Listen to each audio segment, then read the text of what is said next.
오늘 개혁주의 신앙 고백은 하이델베르크 교리문답 43주 출애굽기 20장 16절 말씀입니다. 출애굽기 20장 16절 제 9계명입니다. 8계명으로 여기 8계명이라고 되어 있고 9계명. 내 이웃에 대하여 거짓 증거하지 말라. 하나님 감사합니다. 지금 우리에게 말씀하여 주시고 성령께서 우리 하나님의 말씀을 알도록 빛을 비추어 주시옵소서. 예수님의 이름으로 기도합니다. 아멘. 구계명은 세 가지에 대해서 다루고 있습니다. 첫 번째로 이웃의 이름과 명예를 지켜줘야 한다. 내 이웃에 대하여 거짓 증거하지 마. 저 거짓말 잘 안 하는데요. 거짓말 안 하는 단순한 내용이 아니고 이웃의 이름과 명예를 지켜줘야 한다는 내용입니다. 여호수아 3장에 보면 라합이 나오죠. 라합은 하나님의 뜻에 따라서 보내진 두 정탐꾼을 거짓말을 하면서 숨겨줬습니다. 그래서 어, 이때 라합이 거짓말을 했어야 될까요? 하지 말았어야 될까요? 여기서 라합이 거짓말한 것이 하나님의 뜻에 반대되는 행동일까요? 맞는 행동일까요? 거짓말은 거짓말이고 정탐꾼 살려준 거는 잘한 거다. 그렇게 이제 뭐 속편한 소리를 할 수도 있는데요. 라합이 정탐꾼의 위치를 알려줬으면 어떻게 됩니까? 하나님의 뜻에 반하는 겁니다. 그리고 살인하지 말라는 율법을 범하는 겁니다. 그러면 라합은 정탐꾼이 여기 숨겨져 숨었습니다. 제대로 얘기해주면 살인하지 말라는 계명을 어기는 거고, 물론 이 십계명이라고 하는 게 하나님의 백성에게 주신 영원한 그런 도덕법적인 부분이 아, 있긴 하지만 어쨌든 살인을 되거나 아니면 거짓말을 하게 되거나 어떻게 해도 안 되는 거. 어떻게 해도 율법을 어기게 되고 어떻게 해도 죄를 짓게 된다는 거. 그러면 하나님께서는 이런 상황 속에 우리를 밀어 넣으시는 분이냐는 거죠. 그럼 라합이 어떻게 해야 돼요?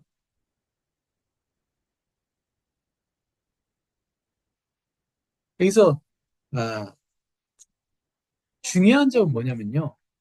하나님은 라합이 거짓말한 데 주목하시는 게 아니라 라합이 두 정탐꾼의 생명을 보존하고 또 그때 당시에 여리고가 무너지는 것이 하나님의 뜻이었기 때문에 그 뜻에 순종한 거에 하나님께서 주목하셨다는 사실이에요. 라합이 창녀잖아요. 그런데 나중에 어떻게 되냐? 살몬이라고 하는 사람하고 결혼을 합니다. 살몬은 누구냐? 한 지파를 담당하는 가장 유력한 사람의 지파의 지파장의 아들이에요. 하고 결혼을 합니다. 살몬하고. 그러니까 엄청난 사람하고 결혼을 하게 되고 더 중요한 것은 이스라엘 언약 백성 안으로 편입하게 하시는 거죠. 하나님께서. 라합이. 그리고 라합이 두 정탐꾼을 숨겨준 게 하나님 보시기에 기쁜 일이라는 말이에요. 그러니까 하나님은 어디에 집중하셨냐? 라합이 거짓말한 데 집중한 게 아니고 라합이 두 정탐꾼의 생명을 보존하고 하나님의 뜻을 두려워하는 사람이었던 거에 집중하신 겁니다. 그래서 우리가 근데 여기에 주의해야 될 점이 있죠. 그러면 하나님의 뜻을 이루기 위해서 우리가 수단과 방법을 가리지 않아도 되느냐? 그런 건 아니겠죠. 그러나 그런 모든 것은 하나님께서 판단하실 것이라는 사실을 우리가 알아야 되고 또한 그런 두려운 마음을 가져야 되겠습니다. 또 어, 2차 세계대전 때 나치 독일 때 독일 경찰이 이제 게슈타포죠. 그 사람들이 유대인들을 잡아서 가스실에 집어넣어가지고 죽였잖아요. 근데 그 독일 사람 중에 유대인들을 숨기고 지하에 숨기고 빼돌리고 그렇게 했던 사람이 있습니다. 그 사람이 거짓말을 하지 않고 바르게 얘기하면 어떻게 되죠? 그 유대인들이 다 죽어요. 그러면 하나님 거짓말하지 말라 그랬으니까 나는 이 유대인들이 있는 위치를 알려줘야 되겠다. 음, 그럼 뭐에 걸리는 거예요? 살인하지 말라는 율법에 걸린다. 이게 굉장히 애매한 것 같은데라고 생각하지만 사실은 하나님을 두려워하고 하나님의 뜻을 알고자 한다면 애매하지 않고 명확한 겁니다. 그래서 단순히 이건 거짓말하지 마라. 우리 부계명을 보통 거짓말하지 말라 이렇게 알고 있는데 성경에 거짓말하지 말라라고 안 돼 있습니다. 너의 이웃에 대하여 거짓 증거하지 말라 그랬어요. 그래서 특히 어떤 상황을 말하냐면 재판에서의 상황을 말하는 건데요. 그래서 이 계명은 단순히 거짓말하지 말라가 아니라 이웃을 사랑하여 이름과 명예를 지켜주어야 하는 참뜻이 있다는 사실을 우리가 알 수 있는 겁니다.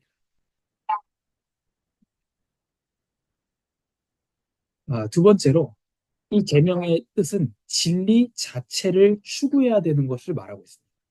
사기꾼도 진실을 얘기합니다. 당연하겠죠? 거라사의 군대 귀신이 나오죠. 복음서에 보면 예수님을 지극히 높으신 하나님의 아들이라고 얘기합니다. 군대 귀신. 맞는 말이죠. 그런데 예수님께서는 마귀를 거짓말쟁이요, 진리가 그 속에 없다고 얘기해요. 진리가 그 속에 없다. 그러니까 사람이 모르고 진리를 말하지 않을 수 있지만 내가 진리에 속했는지 관심이 없거나 알고도 틀린 상태에 머물러 있다면 거짓말쟁이라. 하나님께서 진리가 없다고 보신다. 사람이 몰라서 진리를 말하지 않을 수는 있어요. 하지만 내가 거기에 속했나 안 속했나 관심이 없고 알고도 틀린 상태에 머물러 있다면 거짓말하는 거예요. 즉 진리를 추구하는 마음이 없다면 거짓말쟁이. 그래서 목사는 어떤 거죠? 진리에 살고 진리에 죽는 사람. 거짓 목사들도 이단들도 성경 말씀을 얘기합니다. 다 성경 가지고 말합니다. 가끔 맞는 말도 합니다. 그렇죠? 그 이단들 설교 제목 보면 오직 주 예수 그리스도 이런다. 맞잖아요. 오직 주 예수 그리스도. 그러나 진리를 추구함이 없다면 거짓 목자입니다. 그래서 진리에 살고 진리에 죽지 않아서 성도를 거짓으로 인도하는 목자는 목사가 아닙니다. 가끔 정상적인 목양이나 가끔 정상적인 설교를 하더라도 자기 배를 위하여 한다는 사실을 알 수 있는 거예요. 그래서 세 번째로 거짓도 진실도 말로 표현됩니다. 거짓 증거하지 말라는 건 뭐죠? 거짓 말을 하지 마라. 그리고 진리를 추구하되 진리를 말하라. 그래서 이 세 가지를 말하고 있는 거예요. 이 계명에서요. 거짓도 진실도 말함으로써 표현되고요. 그래서 거짓은 말하면 안 되고 진실은 말해야 됩니다. 오래 참으면 관원도 설득할 수 있나니 부드러운 혀는 뼈를 꺾느니라. 본론에서요. 첫 번째로 하나님 기준에서 나는 진실하게 살고 있을까? 입니다. 하델베르크 교리문답 112문에 보면요. 구계명에서 하나님께서 무엇을 요구하십니까? 같이 읽어볼까요? 어느 누구에 대해서도 거짓 증언하지 않으며 어느 누구의 말도 왜곡시키지 않으며 헐뜯거나 모략하지 않으며 말을 들어보지도 않고 경솔하게 판단하거나 정죄하는 데에 참여하지 않아야 합니다. 이런 것들을 보면 우리가 뭘 알 수 있습니까? 세상의 도덕, 윤리, 그 위에 있다는 거예요. 기독교 윤리는 세상의 도덕과 법의 윤리 위에 있다는 거예요. 교회에서, 대형 교회에서 아, 그 자리, 대형 교회 목사님들 사례를 보니까 월급이 7천만 원이더만요. 월급이 7천만 원, 5천만 원, 9천만 원 그래요. 월급이. 대형 교회 목사님들 왜 아멘을 하세요?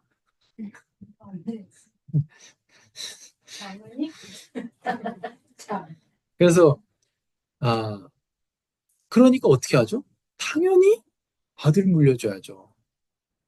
당연히 아들 물려. 월급 7천만 원인데 그거를 남한테 주겠어요? 그거를? 그래서 세상에서 뭐라고 합니까? 회사에, 우리나라 회사 상속하면 뭐 내죠? 상속세 내죠. 그러니까 교회에서 후임된 사람이 상속세를 내요. 그러면 교회에서 뭐라고 말합니까?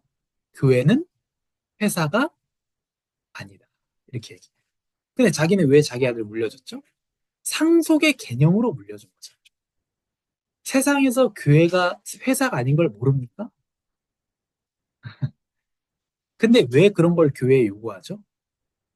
야, 니네가 회사 수준만이라도 해달라는 거예요. 그게 세상의 요구예요. 야, 니네 지금 회- 교회는 회사가 아니라고? 야, 니네 뻔히 상속하는 거 다 알고 있는데 상속세라도 내라는 거예요. 야, 우리 수준은 상속세는 내는 수준이야. 너네가 그 정도 수준은 해줘야 되는 거 아니야? 물론 교회는 회사가 아닙니다. 그러나 기독교 윤리는요, 복음이 초월한다는 말은요, 복음이 세상 윤리나 도덕이나 법 밑에 있다는 뜻이 아니고, 그거 위에 있어야 된다는 얘기예요. 그렇다고 그거를 법으로 정해서 물려줄 때마다 상속세 내고, 이것도 또 말이 안 되는 얘기고, 결국은 뭡니까? 교회에서 알아서 잘해야 되는 수밖에 없죠. 근데 알아서 잘 안 하겠죠. 이게 참 어려운 문제입니다. 그런 것들. 어쨌든 이 계명을 볼 때 누구에 대해서도 거짓 증언하지 않으며 누구의 말도 왜곡시키지 않으며 헐뜯거나 모략하지 않으며 말을 들어보지도 않고 경솔하게 판단하거나 정죄하는 데 참여하지 않아야 됩니다. 기독교 윤리라는 게 엄청나게 높은 수준에 있다는 걸 우리가 알 수 있는 거죠.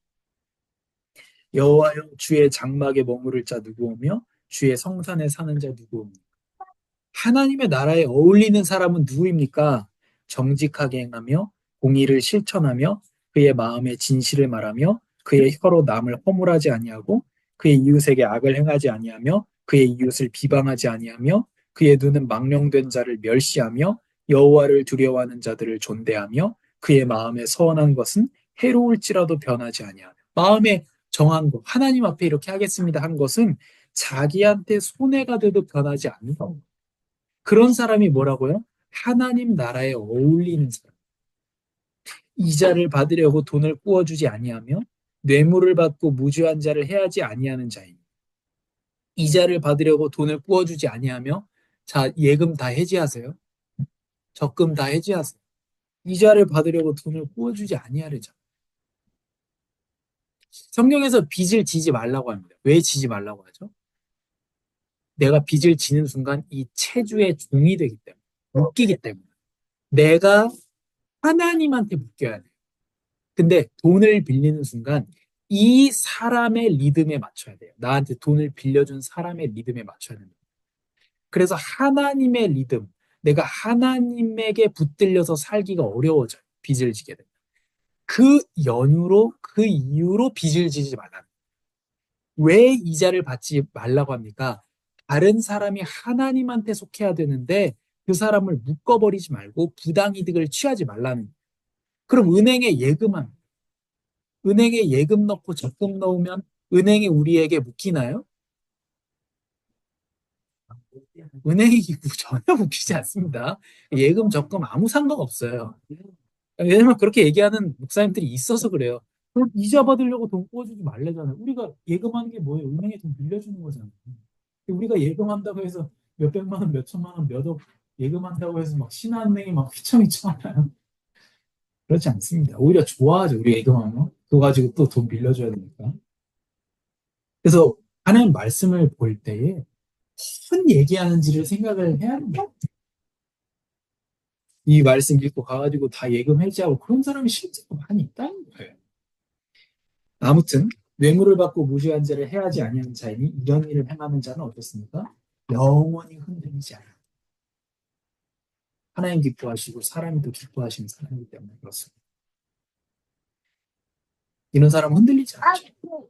혹시 특이한 상황이 흔들리더라도 하나님의 엄청난 선하신 계획이 흔들리는 거죠. 욕처럼. 거짓 증언은 벌을 면하지 못할 것이요 거짓말을 하는 자도 피하지 비판을 받지 아니하려거든 비판하지 말라. 비판하지 말라. 그리하면 너희가 비판을 받지 않을 것이요 정죄하지 말라. 그리하면 너희가 정죄를 받지 않을 것이요 용서하라. 그리하면 너희가 용서를 받을 것이요. 그리고 하나님께 요구는 법정에서 모든 위증을 거부해야 합니다. 또한 다른 곳에서도 모든 거짓말과 속임수를 피해야 합니다.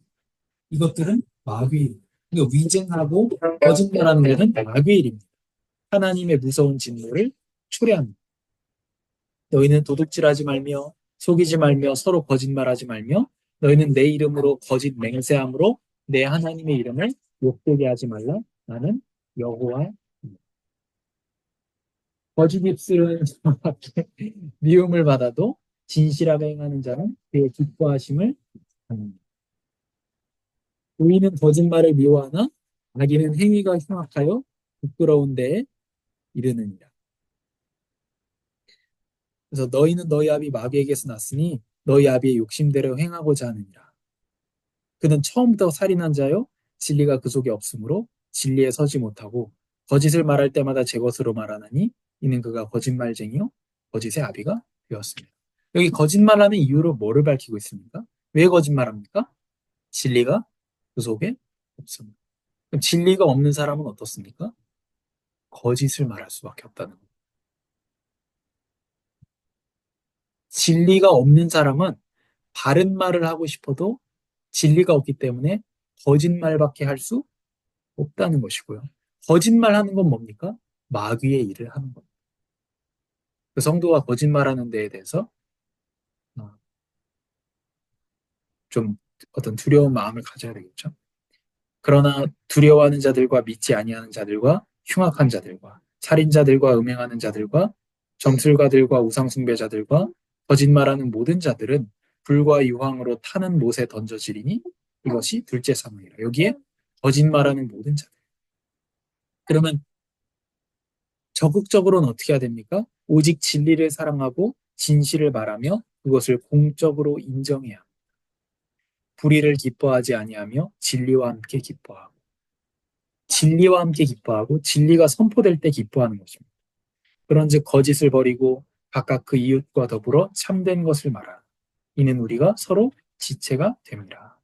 누추함과 어리석은 말이나 희롱의 말이 마땅치 아니하니 오히려 감사하는 말을 하라. 그리고 이웃의 명예와 이름을 보호하고 드높이기 위하여 최선을 다해야 됩니다. 같이 읽어볼까요? 성경 구절. 마지막으로 말하노니 너희가 다 마음을 같이하여 동정하며 형제를 사랑하며 불쌍히 여기며 겸손하며 악을 악으로 욕을 욕으로 갚지 말고 도리어 복을 빌라.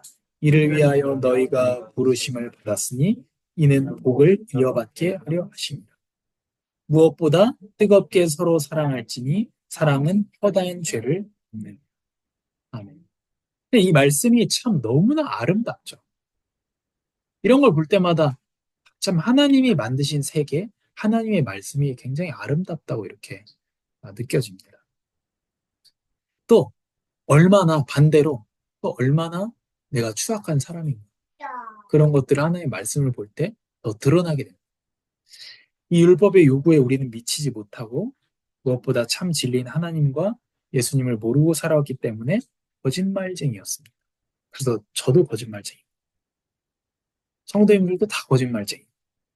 그러니까 최소한 이 말에라도 솔직해져야 되는 거죠. 두 번째로 진리는 어디에 있을까요? 그러면 그러므로 예수께서 자기를 믿은 유대인들에게 이르시되 너희가 내 말에 머물면 참으로 내 제자가 되고 진리를 알지니 진리가 너희를 자유롭게 하리라. 예수님 믿은 유대인들이 그래요. 예수님 이렇게 말씀하셨죠. 진리가 너희를 자유하게 할 것이다. 그러니까 뭐라 그러죠? 우리는 자유하다. 우리는 종이 된 적이 없다. 우리는 아브라함의 자식들이다. 우린 자유인이다. 예수님의 답변이요. 죄를 짓는 자마다 죄의 종이다. 아들이 너희를 자유롭게 하면 너희가 참으로 자유로우리라. 하나님의 맏아들 예수 그리스도를 말씀하는 거죠. 그래서 진리는 예수 그리스도 안에 있습니다. 예수님은 곧 자신이 진리라고 하셨죠. 내가 곧 길이요 진리요 생명이니 나로 말미암지 않고는 아버지께로 올 자가 없느니라. 또 요한복음 14장 17절에는요. 같은 장에 보면 그는 진리의 영이라. 성령은 진리의 영이라. 예수님은 아버지께로 인도하는 진리이고 성령께서는 진리의 영이십니다. 요한복음 17장에서는 그들을 진리로 거룩하게 하옵소서. 아버지의 말씀은 진리니이다. 아버지께서 나를 세상에 보내신 것 같이 나도 그들을 세상에 보내었고 또 그들을 위하여 내가 나를 거룩하게 하오니 이는 그들도 진리로 거룩함을 얻게 하려 함이니라. 성도는 진리이신 하나님의 말씀을 통해서 거룩함을 얻게 됩니다. 그래서 하나님이 없는 사람은 참 진리가 그 속에 없기 때문에 거짓을 말할 수밖에 없다는 거죠. 결론 첫 번째로 거짓을 버리고 거짓말하는 이유는 진리가 없기 때문입니다. 이게 마귀에 속한 일이기 때문에 성도는 떠나야 됩니다. 거짓을 버려야 됩니다. 두 번째로 이웃의 명예를 지키며 하나님의 이름을 함부로 부르지 말라. 그렇게 하나님께서 십계명의 세 번째 계명에서 말씀하셨죠. 하나님 이름을 함부로 부르지 말라. 그 하나님께서 이제는 이웃의 이름을 지켜주라고 말씀하십니다. 그래서 하나님의 형상인 이웃의 명예를 지켜주는 것으로 하나님께 영광을 돌려드리게 됩니다. 세 번째로 진리를 말하는 삶입니다. 우리의 삶으로도 입술로도 유일한 참 진리이신 삼위일체 하나님을 말하는 삶이 되고 또 우리가 입술로도 말해야 됩니다. 그동안 우리가 입술로 말하고 외운 것을 말하고 그래서 영접 기도를 시키고 이런 것들에 너무 많은 중심이 있었기 때문에 삶에 대한 부분을 많이 저 자신도 포함해서 말할 수밖에 없었지만 정확하게는 우리의 삶으로 또 입술로도 참 진리이신 하나님을 증거해야 되겠습니다. 하나님, 감사합니다. 우리가 하나님의 말씀을 통해서 나타난 하나님의 뜻을 따라서 살게 하여 주옵소서. 우리가 마귀에게 속한 일인 거짓을 버리게 하여 주옵소서. 우리가 진리를 따라가는, 진리를 말하는 우리의 삶이 되게 하시고, 이웃의 이름과 명예를 보호해 줌으로써 하나님의 형상을 보호하고 하나님의 형상의 이름과 명예를 보호하여 줌으로 주님께 영광 돌려드리게 하여 주옵소서. 우리는 진리를 모르고 거짓에 속한 채로 살아왔습니다. 그러나 이제는 참 진리이신 하나님을 모셨으니 우리가 진리 되신 하나님을 증거하는 삶과 입술이 되게 하여 주옵소서. 예수님의 이름으로 기도합니다. 아멘.